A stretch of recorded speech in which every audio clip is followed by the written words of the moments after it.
I want to tell you a story from way back. Truck on down and dig me, Jack. In 1865, a hepcat started some jive. He said, come on, Gate, and jump with me at the Juneteenth Jamboree.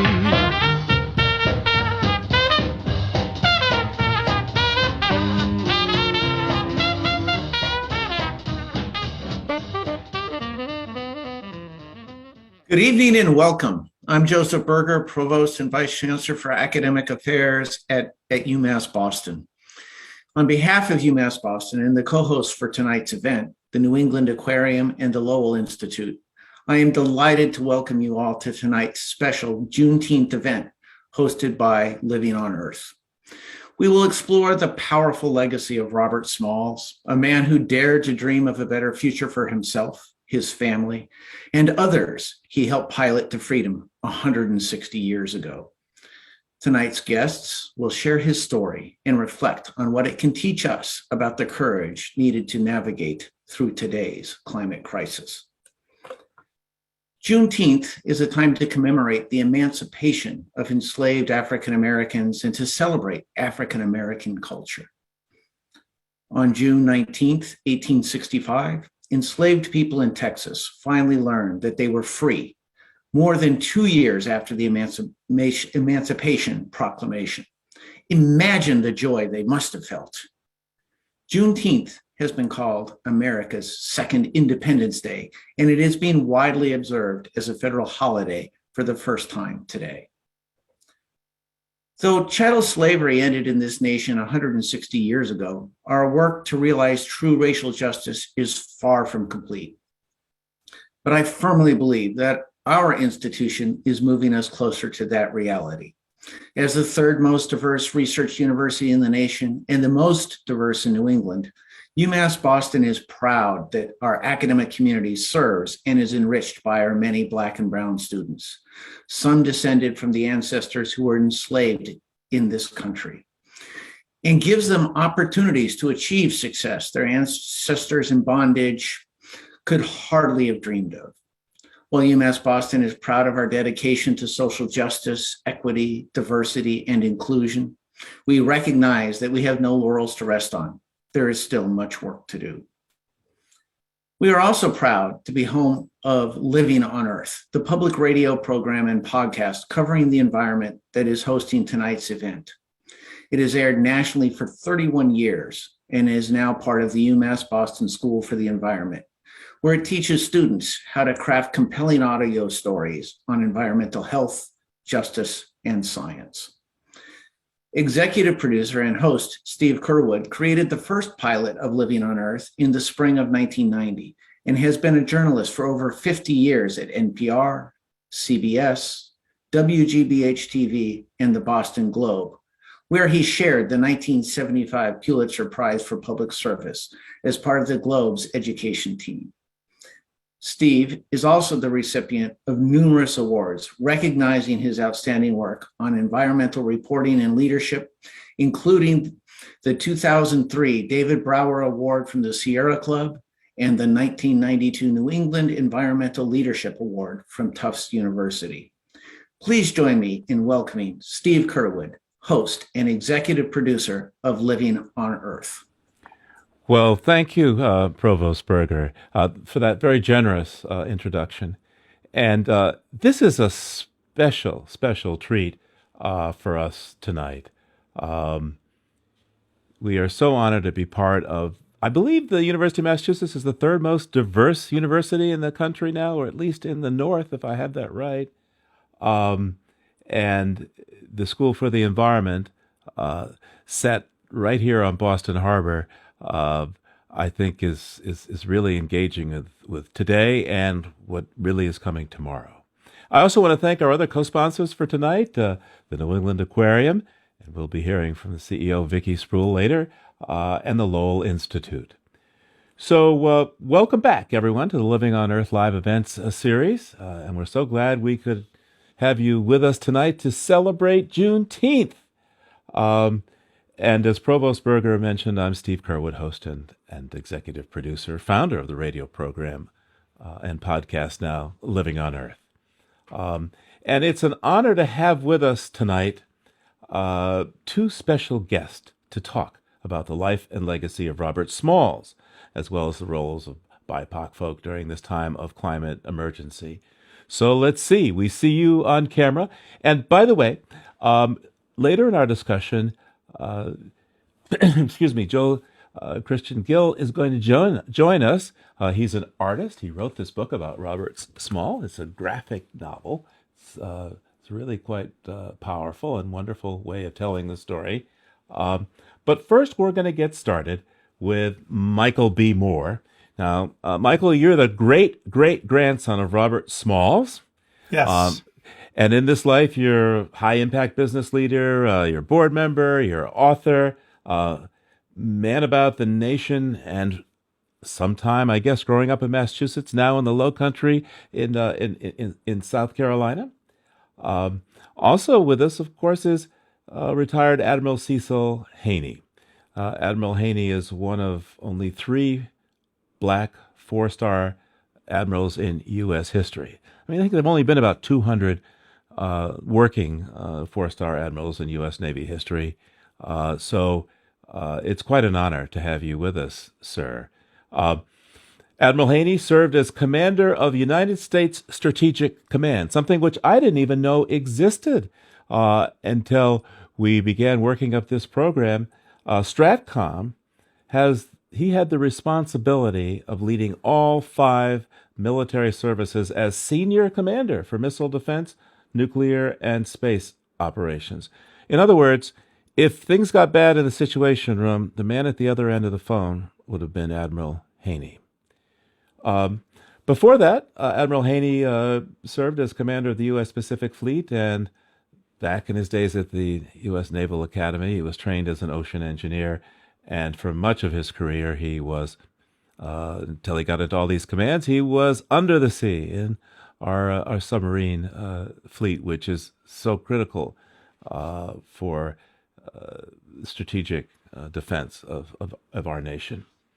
Now, look, if you have a question for this discussion tonight, please type it in using the Q&A feature on Zoom. Do you see it there to the side? And we'll choose a few to share. So let's get going here. Admiral Haney and Michael Boulware Moore, welcome to Living on Earth. Thank you. It's an honor. Thanks. Glad to be here. So let's go right to the story of your great-great-grandfather, Michael Boulware Moore. Where does his amazing story begin?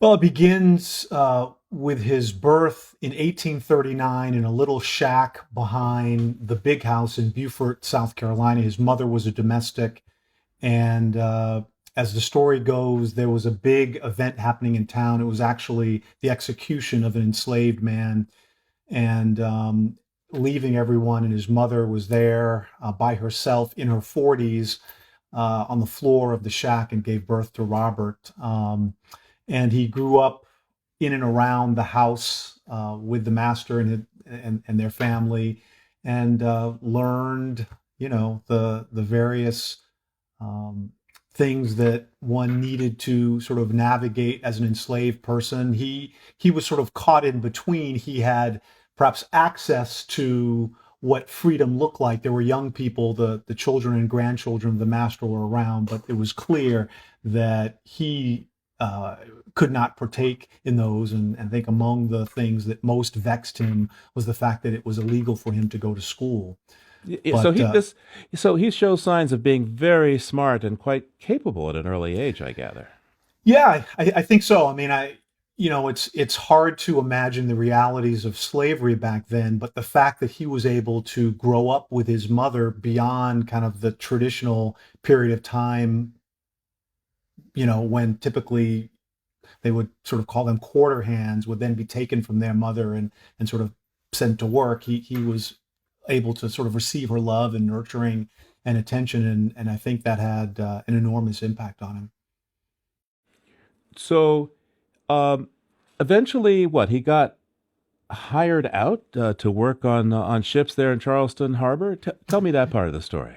Yeah, he, again, I think having seen what the young white children the privileges that they had, and seeing the fact that he did not have those, I think he often found himself in trouble a variety of different ways. And I think he was sent to Charleston as a way to perhaps give him a fresh start. And so at the age of 12, he was sent to Charleston. And let's sort of remember, at that time, Charleston was coming off the heels of having been the richest city in America for over a century through colonial time. So it was the big city. And so, yeah, he was sent and hired out and had a number of odd jobs here and there. He was a lamplighter, worked at a hotel, but gravitated toward the water, which he sort of grew up with, and ended up working on a side wheel steamer, 147-foot side wheel steamer called the Planter. Now, what was, by the way, you said he grew up on the water. Tell me a little bit about that. Yeah, culturally, Robert was Gullah Geechee. Gullah Geechee, Gullah is a sort of a subculture within sort of the African American community. It's a creolization of a number of African cultures, along with kind of American culture. But these people, because they lived on the sea islands that were separated from the mainland, their cultural and even sort of Africanisms, cultural attributes that came from Africa, were just remained far longer than most others, than really any others throughout the country. And so a part of that culture, a rich part of that culture, is the water. It's sailing, it's fishing, it's creating these beautiful bateaus, these boats. And so he grew up, again, as a young Gullah boy on the water down in Beaufort and St. Helena and Ladies Island, down in the low country of South Carolina. So he's well acquainted with the water. He's a smart kid who's made his way into Charleston. He gets hired out to work on the Planter, and this is, of course, the heart of the story that we want you to tell us. Yeah, he was working on the Planter, and as fate would have it, the Planter, because of its value, was taken over by the Confederate Army once the Civil War began, and he was its pilot. He moved up the ranks and ended up being the pilot. And as I understand it back then, clearly he was not the captain of that ship. But he was the person who was sailing the ship, maneuvering the ship here and there. And so he knew how to sail the ship. He knew the ins and outs of the waterways of the Low Country. And personally, he was in his low 20s, 23, 24. He was married. He had 2 young children. And he was just a father, a husband. He loved his family, and he knew that just, the reality of slavery was that his family, his wife, his children could be sold away from him in an instant.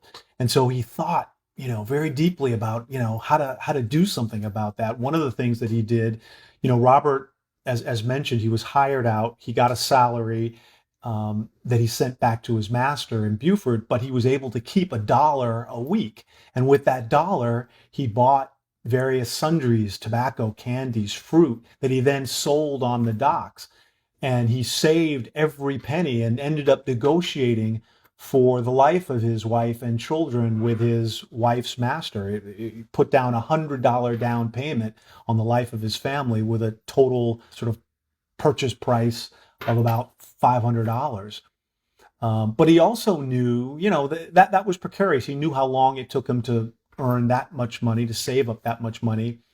And so he knew that there was a United States blockade, a federal blockade just outside the mouth of the harbor. And he knew that if he could somehow figure out a way to get there, that he'd be free.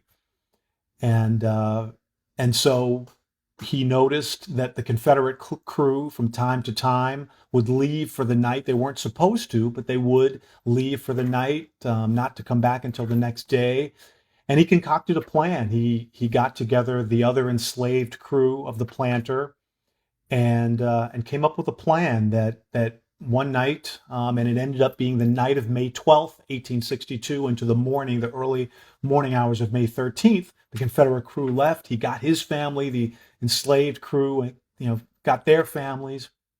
He famously sort of donned the top hat and this long overcoat of the Confederate captain of the planter, and got up into the wheelhouse, and he was able to sort of mock, I guess, as the story goes, the Confederate captain had an unusual, a noteworthy kind of a gait about him, and at distance and in the middle of the night, Robert was able to mock that, mimic that. He knew, because he was the pilot of the boat, he knew the passcodes to get past the 4 or 5 forts in Charleston Harbor, and he essentially bet everything he had on everything he dreamed of, and won. They lined the bottom of the boat with dynamite. They knew that if they had gotten caught, that they would be executed, probably in a particularly gruesome way, as a example, for others who might have that kind of an idea.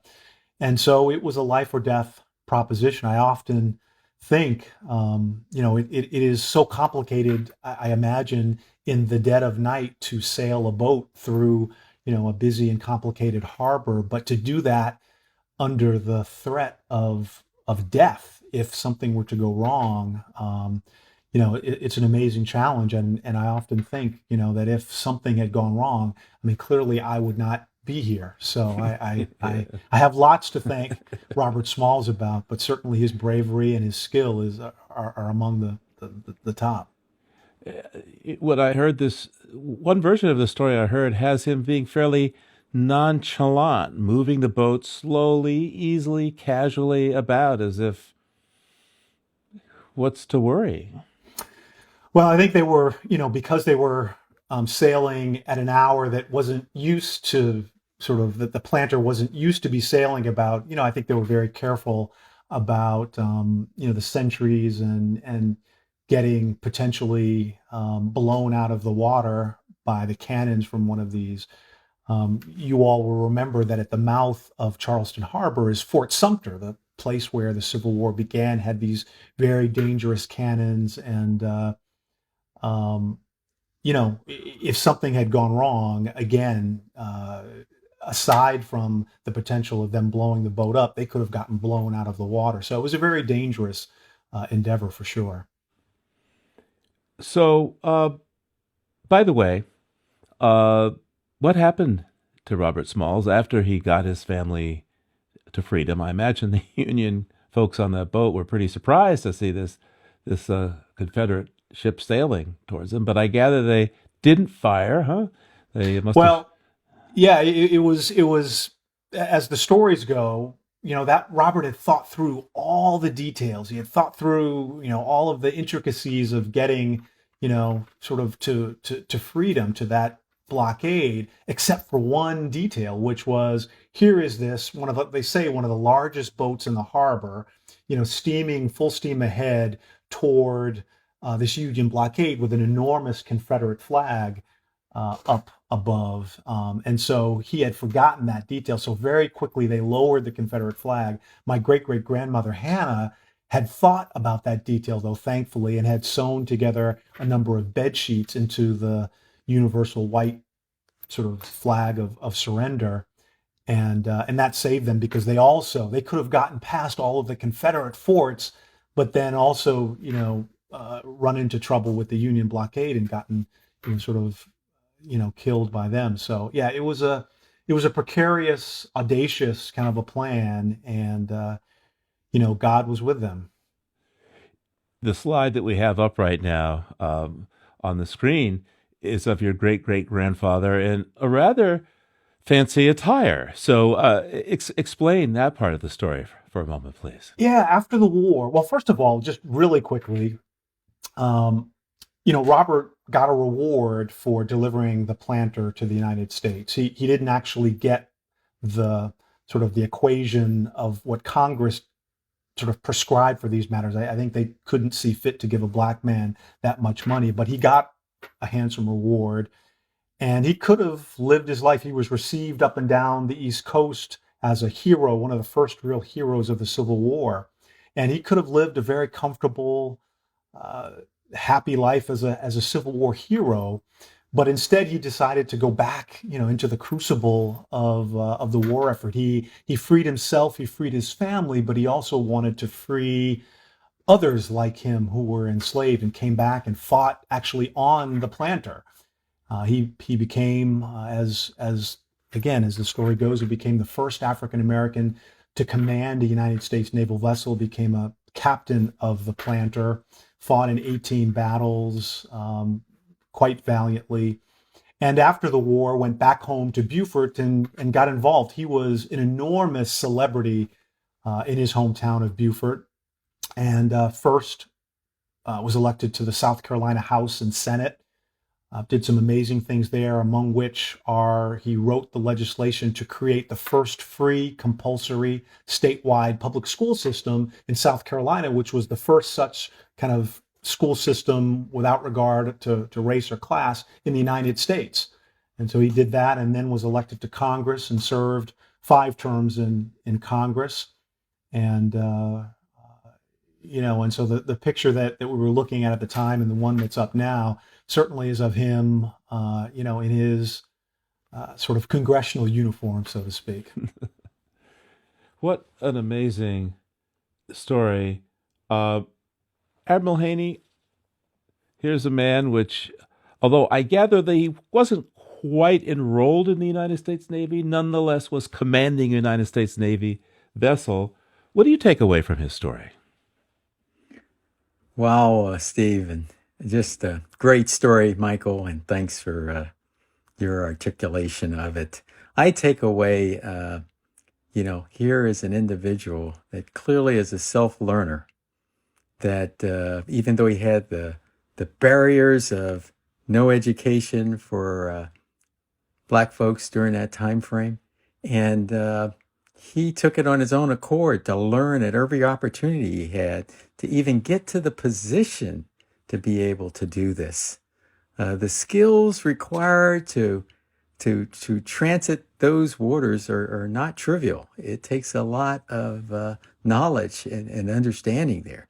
So for him to just learn that, first of all, and then take and do the intricate planning, risk analysis in terms of the things we do today in the military, and then to apply that and execute with confidence. I think, Michael, you may elaborate a little bit more on just, he had to go through multiple checkpoints, and instead of deviating from the normal path, he kept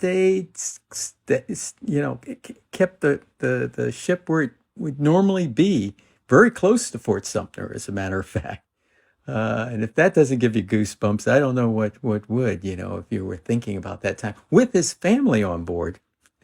So it's not just having that dynamite available if it went bad for himself, but for his family and all those that obviously he had worked very closely with. So that courage, honor, and commitment we talk about today clearly was part of his fiber back then. So, Admiral, talk to us a little bit about how this story resonates with you. You spent a lot of time in the United States Navy and submarines, so you know a lot about being very careful about what the bottom is. You can't get too shallow, I think, and navigating into tricky places, but also the rest of his journey up through the intense politics of America as a Black man at a time when, well, ultimately, I think when Jim Crow comes along, Robert Smalls is not able to serve in Congress any longer, and if I have this right, Michael, he ends up with the Postal Service, but kind of gets. He was appointed collector of customs. His daughter, my great grandmother, was actually a clerk with the sort of an official with the Postal Service there in Beaufort. But yeah, I mean, I can only imagine just how heartbroken Robert must have been to fight so long, to risk his life in so many ways, to create this new construction, this reconstruction of America, where formerly enslaved people, formerly African Americans, would have some semblance of access to life, liberty, and the pursuit of happiness. But to see that all kind of dissolve after that very brief period of Reconstruction, it just must have been heartbreaking. I would say a couple things. My first duty station was Charleston, South Carolina, and it was totally different from where I grew up in Washington, D.C. And it's just interesting thinking. I had 5 total years there and operating on 2 different ships. And it's interesting of how Robert Smalls navigated through in order to get the planter over to the Union, and then navigated further through the politics and what he was doing even then, even before Jim Crow. I find it amazing to be elected and to be able to make a difference in that regard during that time frame. Has to be, an amazing individual with a lot of spine, but also a lot of cleverness. Just like he knew the environment he was steaming through with the planter, he clearly knew the environment he was steaming it through his work in the Congress. Yeah, I'll jump in. I think his contributions, sort of showed themselves in a number of different ways early on. I mean, not only, of course, did he free himself and his family and his crew and their families, but then he came back, as I mentioned, to fight for others. And one of the first things that he did was he was taken by Admiral S.F. DuPont, who was leading the United States, the naval sort of effort in that area. DuPont took a liking to him and took him to Washington to meet with President Lincoln and Secretary of War Stanton. And as the story goes, by virtue of his deed and his word, Lincoln was persuaded to admit formerly enslaved African Americans into the United States Civil War effort, which many historians say added an extra couple of 100,000 men to help support the United States. So I think there are a lot of ways that, he made contributions. He politically founded the Republican Party, which of course at the time was the party of Lincoln. He, as I said, you mean in South Carolina, Michael, that Yes. Sorry about that. Yes. No, yes. No, and just did a number of things to make a difference. Participated in a number of constitutional conventions.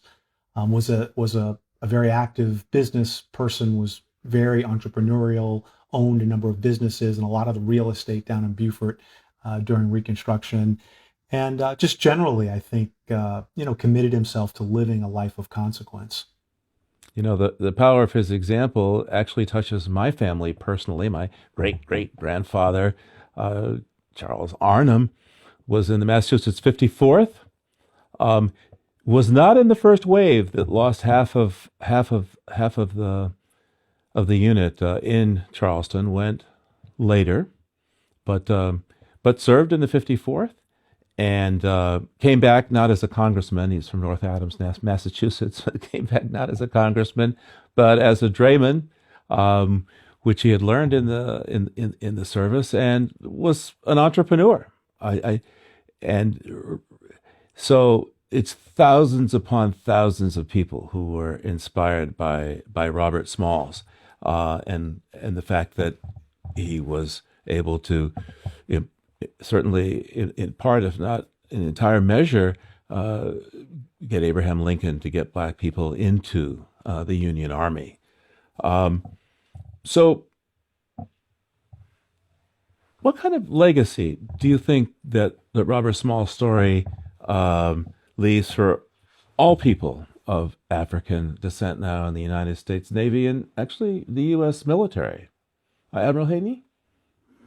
I think his courageous example really shows that regardless of the barriers we face, perseverance, confident thinking, and planning can overcome many barriers.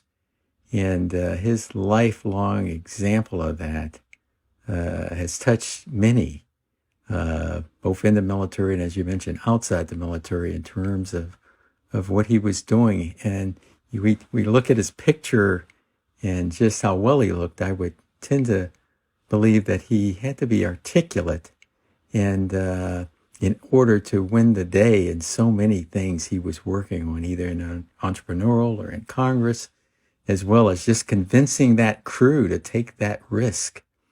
I think all of that today gives us an example of which to follow, and a caring example, because it wasn't just about him and his safety. He was working for the freedom of all those. And then after getting over to the Union side, and years later, continuing to work on the freedom of others. So that's an example of helping mankind above and beyond what you would normally do for oneself. So, Admiral Haney, as you know, we, of course, cover climate change as part of the broadcast work at Living on Earth.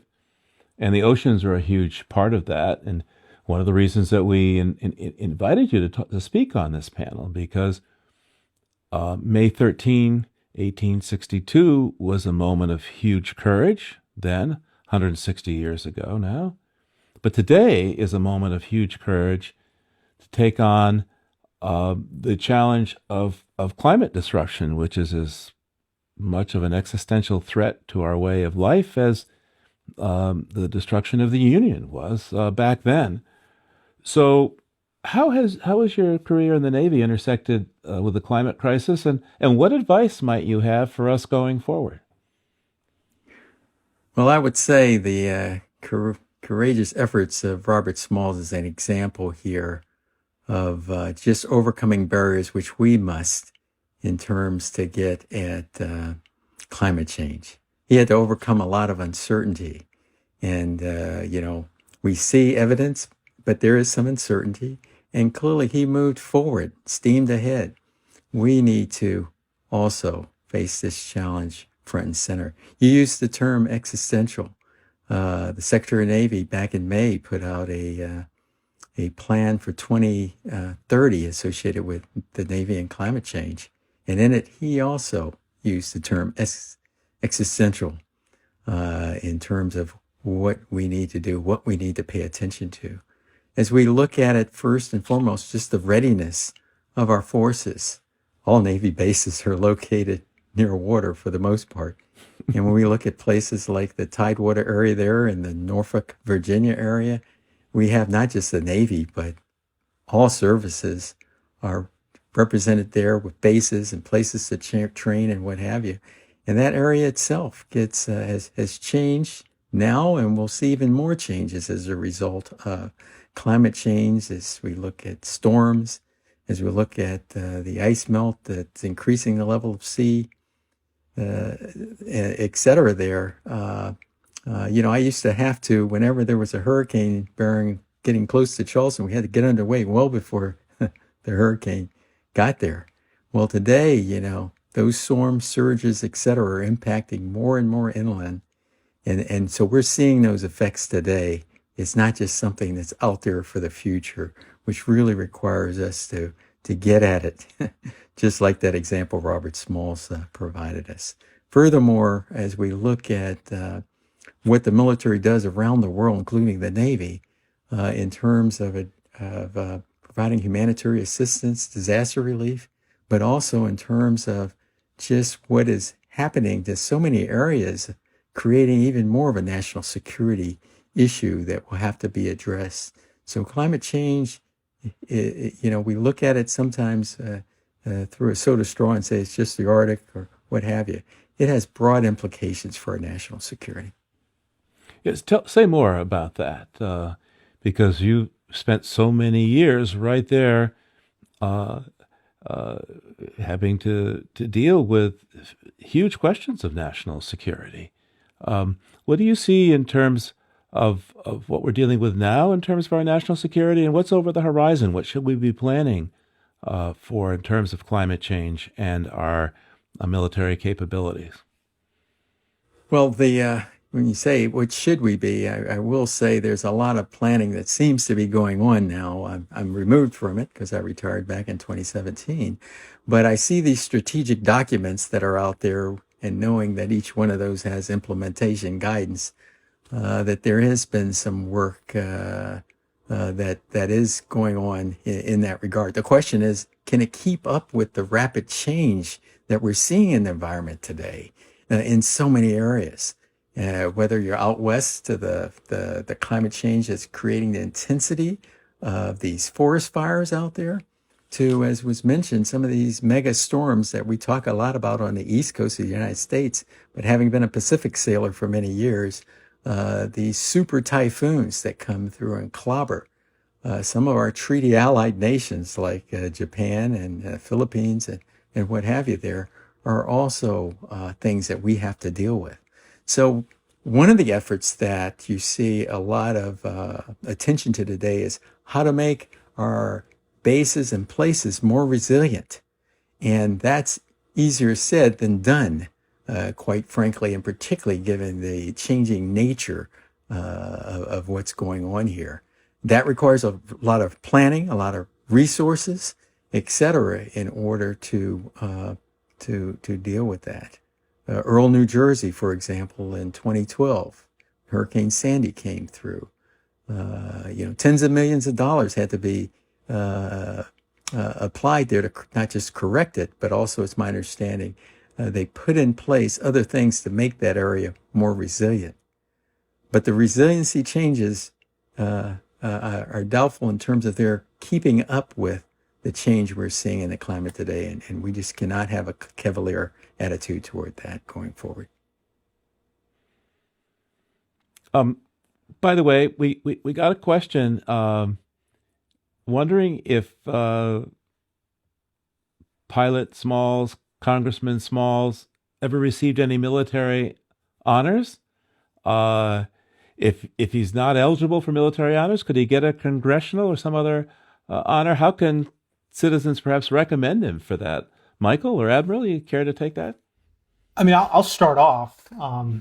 Admiral may have other perspective on this as well. I mean, the United States Army, back in 2006, I believe, christened a ship the MG, Major General Robert Smalls. Robert was a Major General in the South Carolina militia, and that, of course, is an honor. But beyond that, I don't think his legacy, he's received any awards. And to be honest, to be fair, it's been interesting over the course of my life. I've seen Robert's stature sort of grow dramatically. I mean, he was almost sort of clearly persona non grata in the South because he was perceived to have, somehow embarrassed the Confederacy with his efforts. And, it just, he has been, in some ways, he was just sort of a figure that was almost lost to history. So it's been just only of late that we're starting to hear and talk and read more about him. And I would also add to it, in addition to the Army ship, the Navy also had a ship that was commissioned for a while, a surface ship that carried the name of Robert Smalls. And I didn't know that. That too is a credit to his legacy going forward. Unfortunately, it's decommissioned now, but perhaps sometime in the future there'll be another Robert Smalls. Maybe we'll move up to a frigate, huh? Yes. Well, this one, I believe, was it was an older destroyer, if I remember correctly. Destroyer, frigate, maybe aircraft carrier going forward. So we have another special guest I want to welcome at this moment. Joel Christian Gill is author of this wonderful graphic novel, comic book. Joel, what's the right title for this medium? Because we have wonderful illustrations which are accessible to all of us. I have to say, as an adult reading this, it was very pleasurable. I think young people. Joel, you can call it a comic, you can call it a graphic novel. I think when people want to make it sound fancier, they say graphic novel, but mostly it's just a comic. It's a comic. So Joel is an artist and a historian. Yeah. And he has this series called Tales of the Talented Tenth, and this book is number 3 in that. Joel, take a few moments to explain the Talented Tenth part of the title here. A little bit more history here on Juneteenth.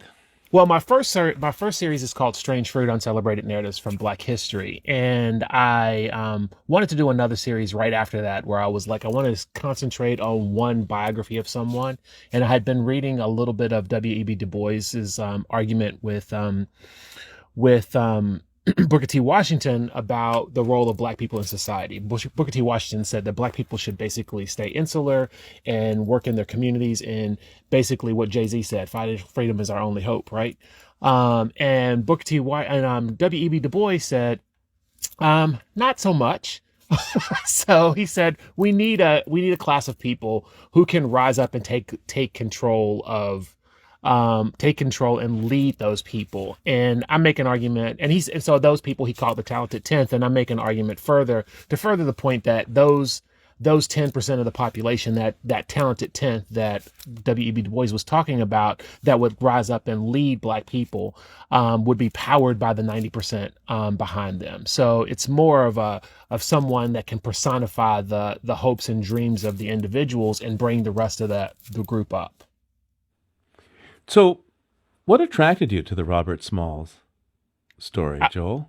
I mean, what doesn't attract you to the Robert Smalls story, right? Yeah. Like when you think about like how in America we've sold this idea, this fiction of the Horatio Alger story. Like there's this person who by great deeds of himself, he does something and he becomes a rich and wealthy man. That ain't real, right? But it is real for Black people, right? And specifically for Black people, enslaved Africans like Smalls. Like he was less than nothing. He was property. And by the strength of his character and his will, he made a way for himself.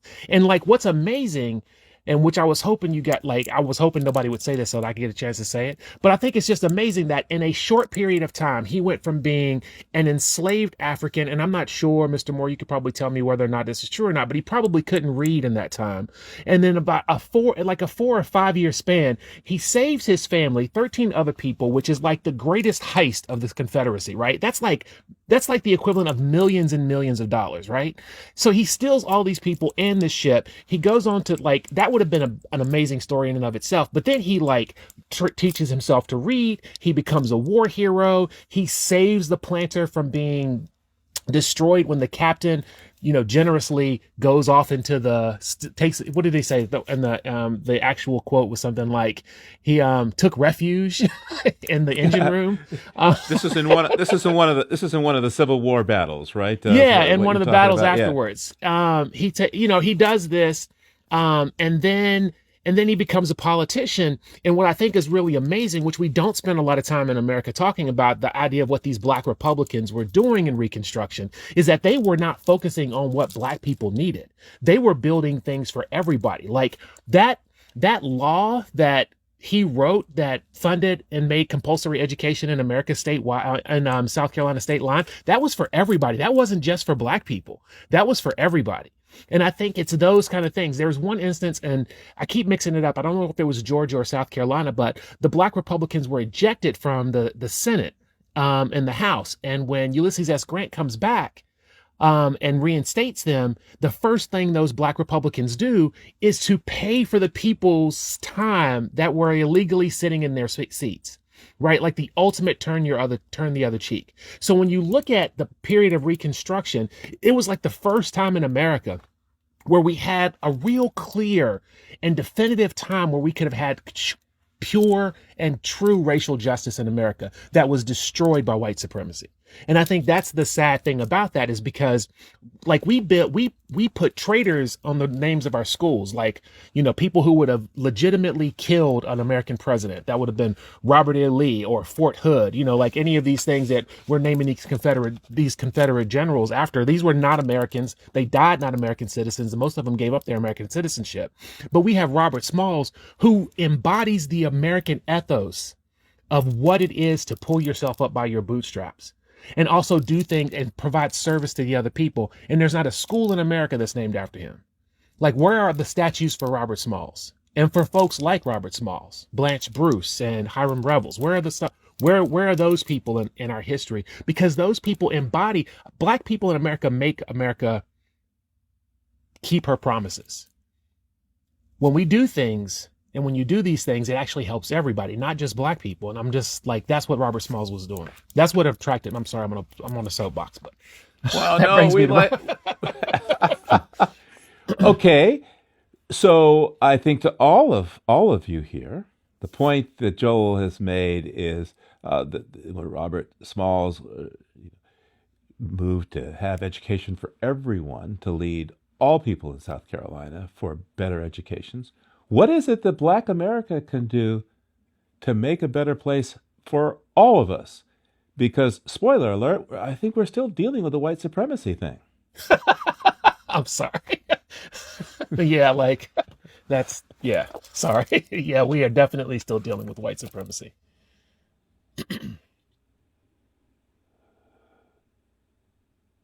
I can't get a taker? Oh, I'm happy to take it. I was just like, I've been I've been talking for 20 minutes. No, I mean, I think, what can we do? I mean, you know, like I think it's just continuing to demand more, and to not accept things like, for example, not accept things like Juneteenth, right?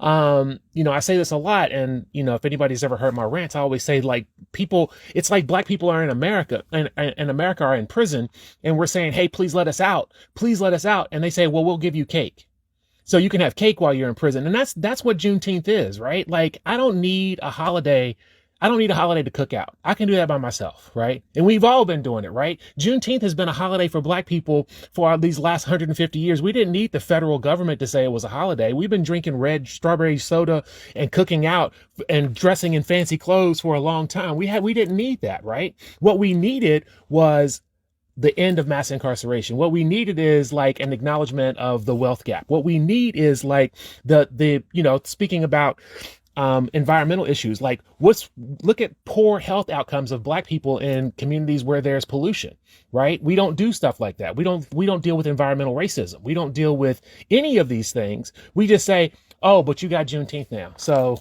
we're going to give you some cheesecake ice cream and everything's going to be okay. Yeah, Right. I would jump in and say, I think, you know, the story of Robert Smalls presents an appropriate model for how people who care about justice, who care about, you know, equality, you know, just how we need to act. Robert didn't just sort of sit back on his laurels, and he deserved to relax and to live a really comfortable life, but he rolled his sleeves up and he got back into the fight, and he continued to try to do what he could to influence the process and to make America, you know, live up to her promises. And so, you know, I think all of us, we you know, democracy is, you know, a contact sport. It's a participative sport. Like, we've all gotta be involved and gotta pay attention. And so I think Robert's example of, you know,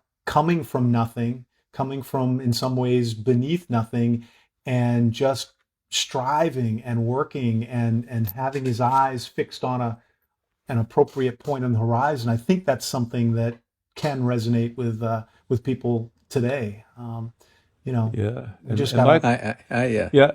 Go ahead. Yes, Admiral.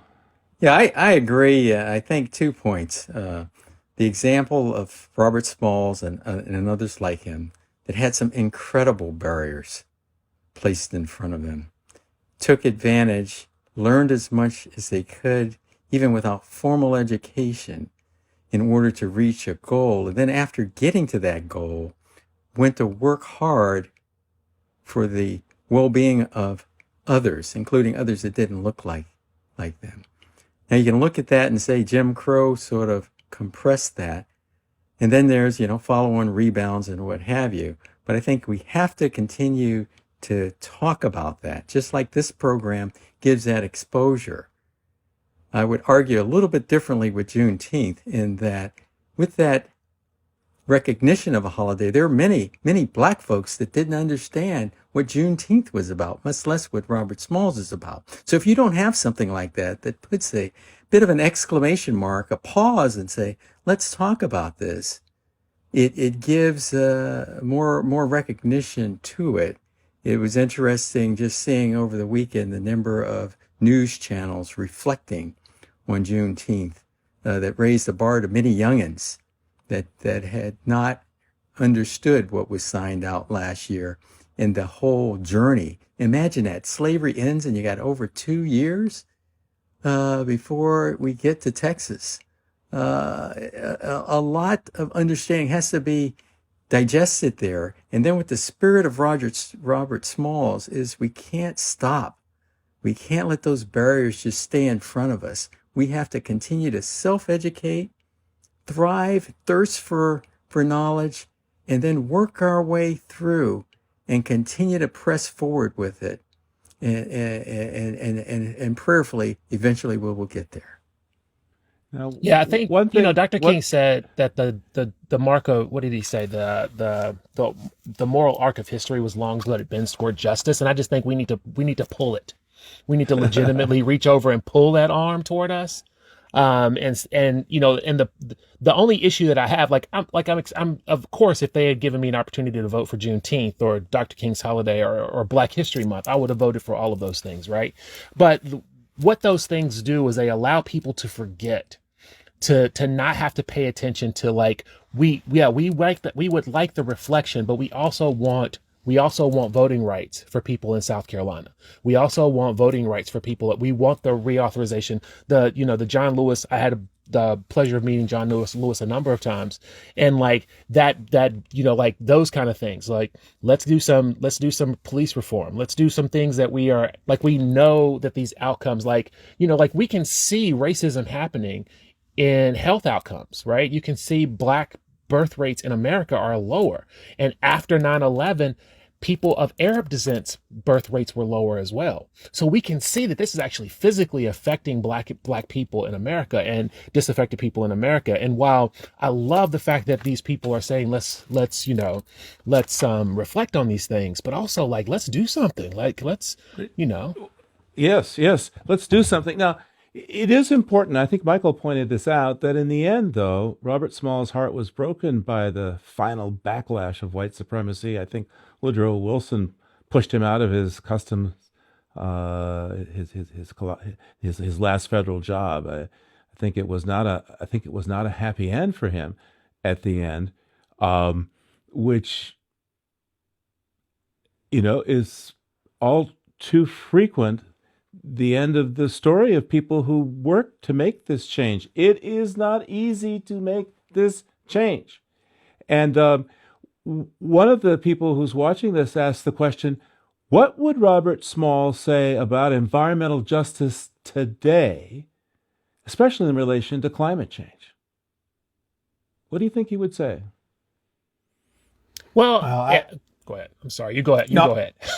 I was just going to jump in really quickly and then pass to others. I mean, I think Robert loved justice. He loved elevating all human beings to, as I mentioned before, to positions where they have equal access to life, liberty, and pursuit of happiness. So the degree to which environmental justice is a part of this puzzle, I think there's no question that he would be a strong advocate for those things. I think he would probably, though, frown upon what he sees going on today relative to the voting business. I put it sort of broadly, gerrymandering, the business of re-establishing districts in one favor or the other, and those kind of things. I think, though, he would also want to see in all these areas more people with his fighting spirit. More people, not just one here, one there, etc., but the business of really a movement of more people with that kind of courageous integrity going forward here in order to move for justice. So that pull that Joel talked about, I'm not sure he would be happy with today, in that he would want to see more and more of us pulling hard as he pulled going forward. I think any historical figure, political figure or otherwise, like I think when we think about, Robert Smalls or any, 20th or 19th century figure would come in, they would initially see like, oh, you can go to the fronts of stores, you can buy property and you can be unmolested. You can do a number of these things. They would see that like that initial thing, right? Right. But then they would lament the fact that, with the desegregation of schools or the assimilation of schools, that Black people lost a lot of Black history. My mother went to school at a predominantly Black school, and I remember asking her about Juneteenth. And she was like, well, we celebrated it all the time. I'm like, I didn't know anything about Juneteenth until I was in high school. And she was like, but I celebrated. And I'm like, I just realized yeah, because Black history wasn't, a redheaded stepchild, lack of a better word, of a predominantly Black school. I think they would see those things, and then they would start looking and they would start digging into things like, why aren't there more Black politicians in the South? Why are there so few? Black people make up a larger population of the South, but they have less politicians. Why are there not more Black entrepreneurs? Why aren't there more? Why do Black people, why are they 13% of the population, but only 2.3% of the wealth? Why are they 40% of the incarcerated? Actually, I think Robert Smalls and people like Smalls would be surprised at prisons in general, because prisons didn't exist until Black people got free, right? So let's just be real clear about that. That wasn't a thing. There was no prison population until they needed to put Black people back in chains. I think that we would see that, right? When you start to scratch the surface, you would start to see those things, and I think they would be like, well, they go and reach for that arm again, right? They'd reach for that arm and start pulling and start bending it, because I think, the thing that I think we all need to understand, and I saw a comment in the section, is like, we don't need Black people to control things or white people to control things. We need people to control things that have a step, that are looking out for other people. But in order to get there, we have to deal with the fact that we've been looking at people as being other people first. Once we figure that part out, then we can move forward, never thinking about that ever again. But until we fix the problems that we've already solved, we'll never fix that. We'll never move forward. We haven't even ended Reconstruction. People say the Reconstruction ended in 1877. And then some people say the second Reconstruction ended in 1968 with the Voting Rights Act. We're in the third Reconstruction of this country, and we still haven't fixed it yet. Well, this has been an amazing discussion, and perhaps we could go out and talk green for a moment, not just black and white, but green. And just each of you, if you have a moment, to give me your insights as to how we can, well, let me just put it this way. Our society has enslaved nature the way that people were enslaved in chattel slavery. And we have this resource extraction mindset that we burn fossil fuels, and we do things that our society acts as if it's okay to do this, when in fact, if you look at the natural balance, it's not. Because by taking all that stuff that was put away millions of years ago and putting in the atmosphere now, we are wrecking the kind of environment that us humans operate in, right? So how can looking back at the story of Robert Smalls and looking ahead, how can we break the chains of our enslavement up to this totally dysfunctional, destructive way of handling our environment, and most manifest right now in the most acute way by climate change, by climate disruption? What are the tools that he showed us that all people could use now? I'm not saying that people aren't doing things. A lot of people are putting a lot of effort into this, but still, we're not winning right now. As Admiral Haney said rather delicately, yes, plans are being made, but we're kind of still behind the curve on this. How can we get ahead of this, or at least stay even with it? I would just say something really quickly. I don't think we can rely on predatory capitalism to get us out of something that predatory capitalism got us into. So that means like electric cars are not going to do it. It's mass transit that's going to decrease our dependency on carbon footprint, right? Like, it's that kind of thing. It's those kind of things. We're going to have to look for policies that are not about just a new, different way to make money, but we're going to have to do some things that are like not involved in the market in and of itself. Because when we don't have a Wall Street, when Wall Street is underwater, it's not going to matter what their market-driven solutions, right? So we're going to look. We're going to need to find solutions that are not necessarily based in capitalism, specifically predatory capitalism, which is what we're living in right now. Michael, Admiral? Well, I'll take it from just the standpoint of just reiterating the fact that I think the lesson that Robert Smalls showed us is that amazing things can be done, created, established with vision and with the audacity of hard work and just diligence. One of Robert's perhaps most famous quotes was, "My race needs no special defense, for the past history of them in this country proves them to be the equal of anyone anywhere. All they need is an equal chance at the battle of life."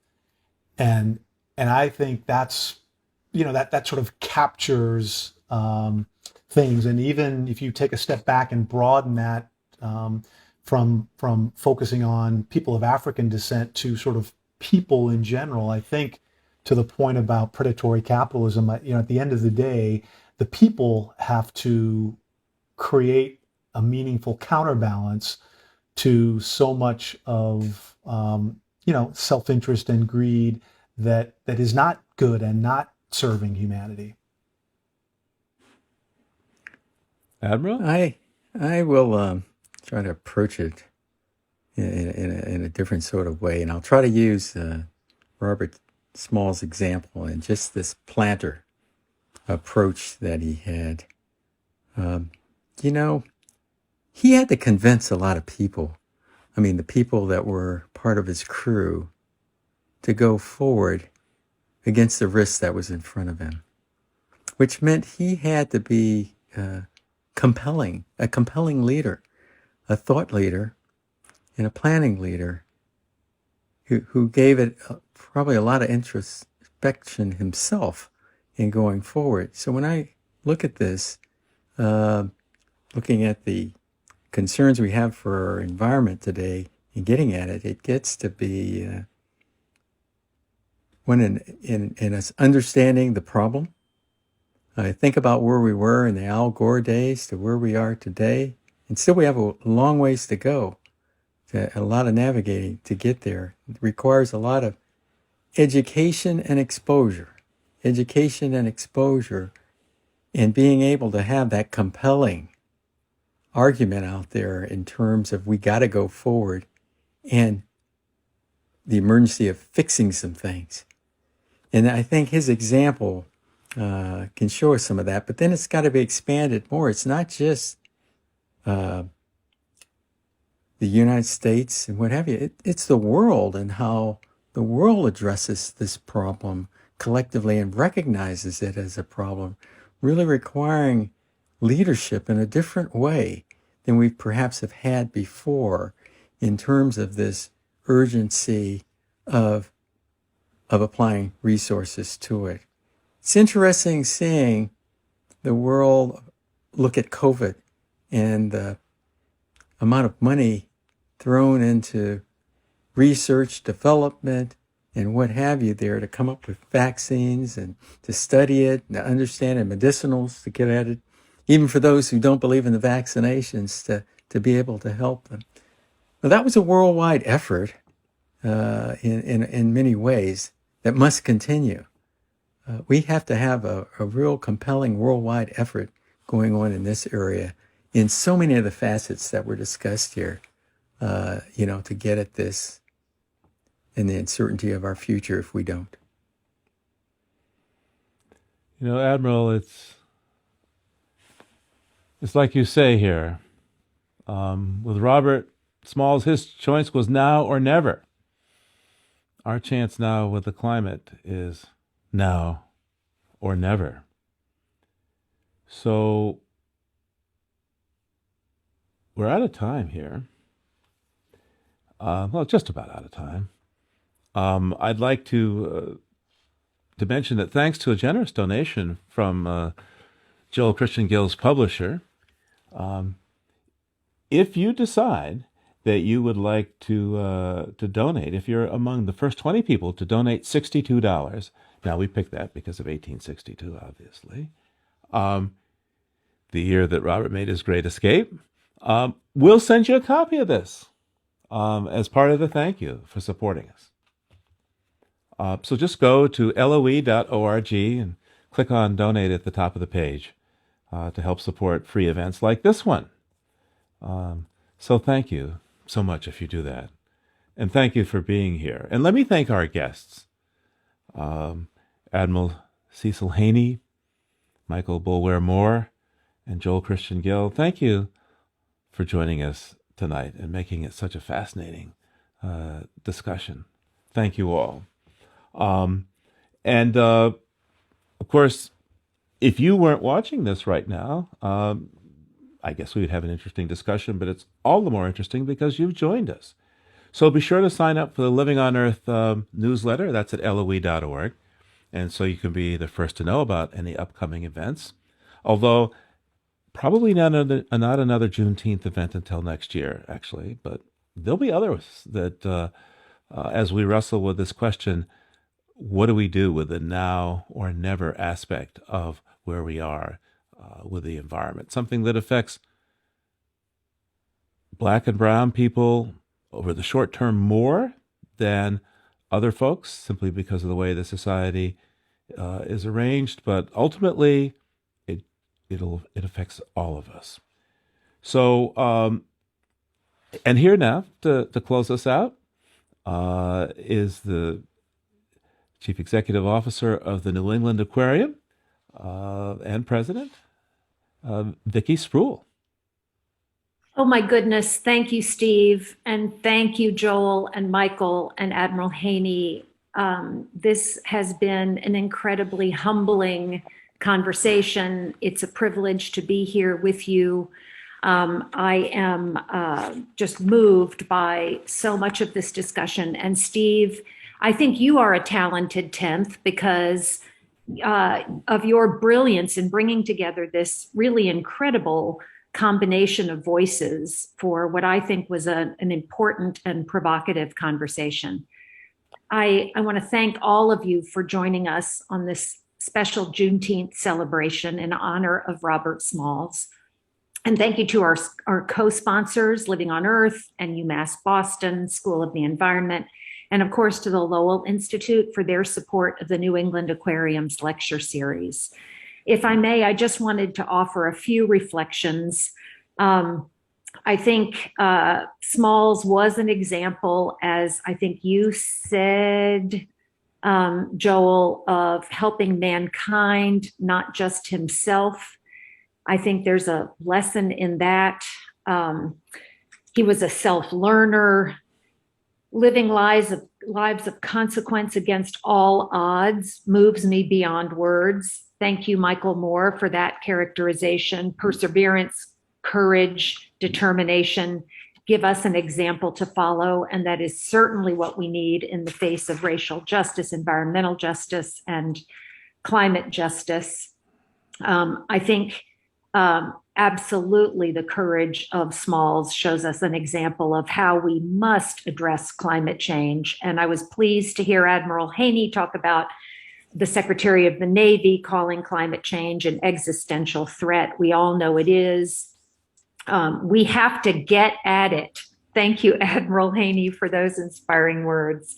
And Joel Christian Gill, you are absolutely a talented 10th. I think you wrote all of these books about yourself, comic or otherwise. We need a talented group of people to rise up and lead Black people. And I am just so honored to have been in your presence. Thank you again for such a provocative conversation. I'm leaving this conversation with a renewed spirit. to be a meaningful ally on this journey, as is the New England Aquarium. And I can't thank you enough for participating this evening. Thank you, Steve Curwood. Well, and thank all of you. This is, each of you took an interesting risk to be here. Michael, you know, it's tough to be an avatar for somebody you never met and have heard so much about. Agree. Admiral Haney, it's really tough to have been in the incredibly powerful position that you were in, that literally the planet was dependent at moments on your judgment about whether we would all live or die. And Joel, to take your, are they watercolors that you use for this? Is this? Oh no, it's all digital. It's all It's digital. all digital. Oh my goodness, you don't even get your fingers dirty? Not anymore. Oh man. All right. Well, to reach back in history and grab something like this and make it, and I have to confess, I heard two names out of your mouth tonight that I'd never heard before, if you don't mind saying. Blanche Bruce and Hiram Revels.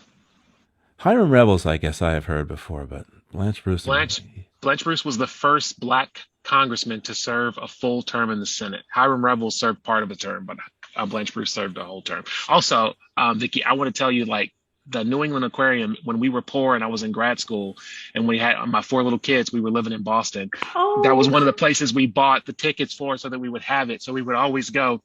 My kids, like, they're all adults now. They love the aquarium because that was one of the things we could do because we didn't have any money. Thank you. Thank you. Oh, thank you. All right. And, oh, by the way, we have to thank our brilliant producer, Jenny Doring. You don't see her here because without her, we wouldn't have been able to bring this together. So thank you all and good night.